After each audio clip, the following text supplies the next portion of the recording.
শর্মিলা ঢাকায় এলে বিএনপির নেতারা কেন বিরক্ত হন? চাইলেও কেন নির্বাচনে যেতে পারবে না বিএনপি?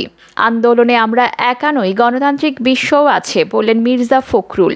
আওয়ামী লীগ রাতের ভোটে আর ক্ষমতায় যেতে পারবে না বললেন চরমোনাই পীর। এবার দেখুন বিস্তারিত। শর্মিলা ঢাকায় এলে বিএনপির নেতারা কেন বিরক্ত হন?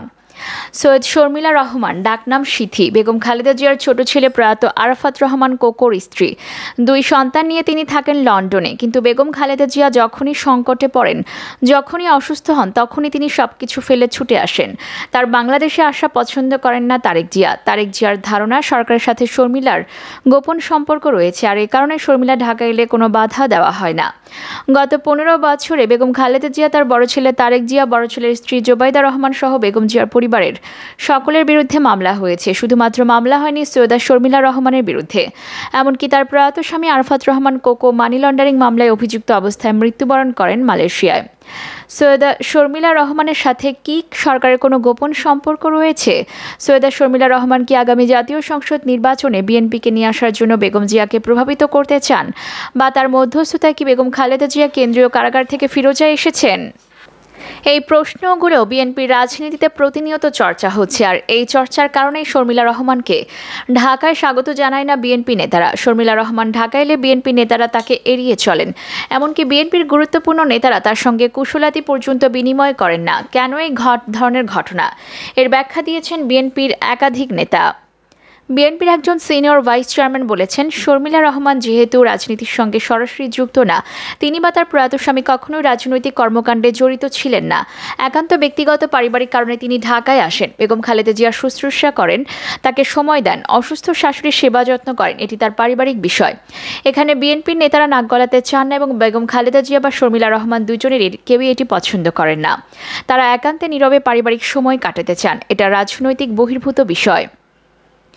তবে বিএনপির অন্য একজন সিনিয়র নেতা এই মতের সঙ্গে ভিন্ন মত পোষণ করেছেন। ওই নেতা বলেন, 2018 নির্বাচনে শর্মিলা একাধিক ব্যক্তির মনোনয়নের জন্য তদবির করেছিলেন, সুপারিশ করেছিলেন এবং শর্মিলা রহমানের তদবিরে বেশ কয়েকজন, বিশেষ করে মাগুরা যশোর অঞ্চলের কয়েকজনের মনোনয়নও হয়েছিল, কিন্তু তারা ওই নির্বাচনে পরাজিত হয়। বিএনপির ওই নেতা বলেন, শর্মিলা রহমানের সাথে সরকারের একটি সমঝোতা রয়েছে এবং এই সমঝোতার কারণে বিএনপি তাকে এড়িয়ে চলে। বিএনপির স্থায়ী কমিটির সদস্য এই নেতা মনে করেন, এখন যে আন্দোলন এবং রাজনৈতিক সংকট চলছে, সেই আন্দোলন এবং রাজনৈতিক সংকটে শর্মিলা সরকারের পক্ষে মধ্যস্থকারী হিসেবে কাজ করতে পারেন বলে তাদের সন্দেহ, কারণ এই সময় তিনি দেশে এসে বেগম খালেদা জিয়াকে প্রভাবিত করতে পারেন। উল্লেখ্য যে এর আগেও বেগম খালেদা জিয়ার দেখার জন্য শর্মিলা ছুটে এসেছিলেন, এমনকি কারাগারে পর্যন্ত তিনি দেখা করেছিলেন।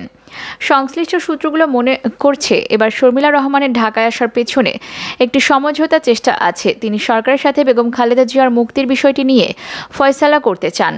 সরকারের প্রভাবশালী এবং গুরুত্বপূর্ণ একাধিক ব্যক্তির সঙ্গে সৈয়দা শর্মিলা রহমানের ঘনিষ্ঠ যোগাযোগ রয়েছে এবং তাদের সঙ্গে যোগাযোগ করে তিনি বেগম খালেদা জিয়ার ফিরোজায় থাকার ব্যবস্থা করেছিলেন বলে গুঞ্জন রয়েছে। এই অবস্থায় শর্মিলা কি বিএনপিকে নির্বাচনে নিয়ে যাওয়ার কোনো মিশন বাস্তবায়নের জন্য এলেন? এটি নিয়ে বিএনপিতে সন্দেহ এবং অস্বস্তি রয়েছে, আর এ কারণে বিএনপির নেতারা ঢাকায় শর্মিলার আগমনে খুশি নন, বরং বিরক্ত।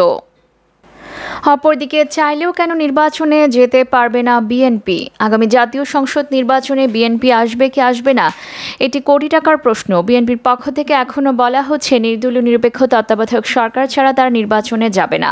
এই ধরনের নির্বাচন তারা করতেও দেবে না। তবে বিএনপির ভেতরে ভেতরে অনেকে নির্বাচনের ব্যাপারে আগ্রহী, কিন্তু বিএনপির একাধিক নেতার সঙ্গে কথা বলে দেখা গেছে বিএনপি আসলে আগামী জাতীয় সংসদ নির্বাচনের ব্যাপারে অনীহাই প্রকাশ করছে। বিএনপির স্থায়ী কমিটির সদস্য গয়েশ্বরচন্দ্র রায় গণমাধ্যমে বলেছেন, এমন একটা পরিস্থিতি তৈরি করা হয়েছে যেখানে বিএনপির আন্দোলন ছাড়া আর কোনো পথ নেই। নির্বাচনে যাওয়া বিএনপির জন্য অসম্ভব। বিএনপির এই নেতার বক্তব্য ব্যাখ্যা করলে দেখা যায় 5টি কারণে বিএনপির নির্বাচনে যাওয়া কঠিন এবং দুরূহ হয়ে গেছে। শীর্ষ নেতাদের অযোগ্যতা। বিএনপির শীর্ষ নেতা বেগম খালেদা জিয়া এবং তারেক জিয়া এখন নির্বাচনের জন্য অযোগ্য। আগামী জাতীয় সংসদ নির্বাচনে তারা অংশগ্রহণ করতে পারবে না। তর্কের খাতিরে যদি আমরা ধরেও নেই যে বিএনপি আগামী জাতীয় সংসদ নির্বাচনে জয়ী হবে, সেক্ষেত্রেও সেই নির্বাচনে বিএনপি যে সরকারের গঠন করবে, সেই সরকার বেগম জিয়া বা তারেক জিয়া কেউই প্রধানমন্ত্রী হতে পারবেন না, এমনকি সংসদ সদস্য হতে পারবেন না। এরকম বাস্তবতায় বিএনপি মনে করছে পরিস্থিতিতে স্বাভাবিক না করে তাদের নির্বাচনে যাওয়া উচিত নয়। বহু প্রার্থী অযোগ্য। বিএনপির হিসাব অনুযায়ী এখন পর্যন্ত বিএনপির ৭৩ জন প্রার্থী আগামী জাতীয় সংসদ নির্বাচনের জন্য অযোগ্য হয়েছেন। এলাকায় যারা জনপ্রিয় এবং সম্ভাব্য প্রার্থী হতে পারেন এরকম প্রার্থীদেরকে বেছে বেছে মামলা দেওয়া হচ্ছে বলে অভিযোগ করেছেন বিএনপির একাধিক নেতা। তারা বলেছেন যে এমন সব জনপ্রিয় নেতাদের মামলাগুলো দ্রুত নিষ্পত্তি করা হচ্ছে এবং তাদেরকে নির্বাচনের জন্য অযোগ্য করা হচ্ছে। এ প্রসঙ্গে আমানুল্লাহ আমান এবং ইকবাল মাহমুদ টুকুর উদাহরণ দেন বিএনপির ওই নেতা। বিএনপির পক্ষ থেকে বলা হচ্ছে যে ৫ লক্ষাধিক বিএনপি নেতাকর্মীর বিরুদ্ধে মামলা রয়েছে এবং ৪ শতাধিক বিএনপির বিভিন্ন স্তরের নেতা মামলায় দণ্ডিত হয়ে নির্বাচনের অযোগ্য হয়েছেন। এরকম অবস্থায় একটি রাজনৈতিক দল নির্বাচন করে কিভাবে? এই প্রশ্নটি বিএনপি নেতাদের। প্রার্থী সংকটের কারণে বিএনপি চাইলেও নির্বাচন করতে পারবে না বলে নেতারা মনে করছেন। সরকারের অনাগ্রহ। অনেক নেতাই মনে করছেন যে সরকার নিজেই চায় না যে বিএনপি আগামী জাতীয় সংসদ নির্বাচনে অংশগ্রহণ করুক, কারণ আগামী জাতীয় সংসদ নির্বাচনে যদি বিএনপি অংশগ্রহণ করে তার যে পরিস্থিতি হোক না কেন বিএনপি ভালো করবে, কারণ সরকারের ব্যাপারে জনগণের মধ্যে একটি নেতিবাচক ধারণা তৈরি হয়েছে, আর এ কারণে বিএনপিকে বাদ দিয়ে সরকার নির্বাচনের পরিকল্পনা করছে।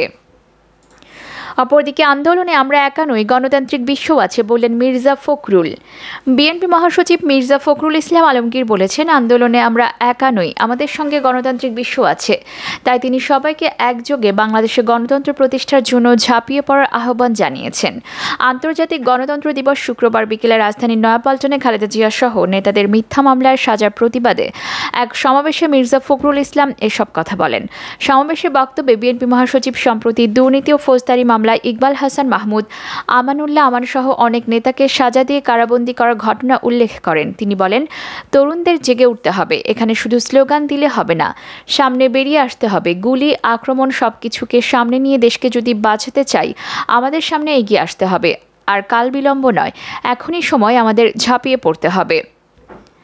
অপরদিকে আওয়ামী লীগ রাতের ভোটে আর ক্ষমতায় যেতে পারবে না বললেন চরমোনাই পীর। ইসলামী আন্দোলন বাংলাদেশের আমির ও চরমোনাইয়ের পীর সৈয়দ মোহাম্মদ রেজাউল করিম বলেছেন, আওয়ামী লীগ দিনের ভোট রাতে বাক্সে ভরে আর ক্ষমতায় যেতে পারবে না। জাতীয় সরকার অধীনে নির্বাচন দিতে হবে, তার আগে প্রধানমন্ত্রী শেখ হাসিনাকে পদত্যাগ করতে হবে। শুক্রবার বিকেলে চট্টগ্রাম জেলা পরিষদ চত্বরে আয়োজিত এক সমাবেশে প্রধান অতিথির বক্তব্যে এসব কথা বলেন সৈয়দ মোহাম্মদ রেজাউল করিম। ইসলামী আন্দোলন বাংলাদেশ চট্টগ্রাম মহানগর ও জেলায় সমাবেশের আয়োজন করে। প্রধান নির্বাচন কমিশনের পদত্যাগ ও ব্যর্থ নির্বাচন কমিশন বাতিল, দ্রব্যমূল্যের ঊর্ধ্বগতি রোধ এবং জাতীয় সংসদ ভেঙে দিয়ে জাতীয় সরকারের অধীনে নির্বাচনের দাবিতে সমাবেশের আয়োজন করা হয়। সৈয়দ মোহাম্মদ রেজাউল করিম বলেন, উন্নয়নের কথা বলে জনগণের নাগরিক অধিকারটুকুও কেড়ে নেওয়া হয়েছে। দেশে এখন জনগণ নিজের ভোট নিজে দিতে পারেন না। জনগণ তাদের ভোটের অধিকার, ভাতের অধিকার থেকে বঞ্চিত।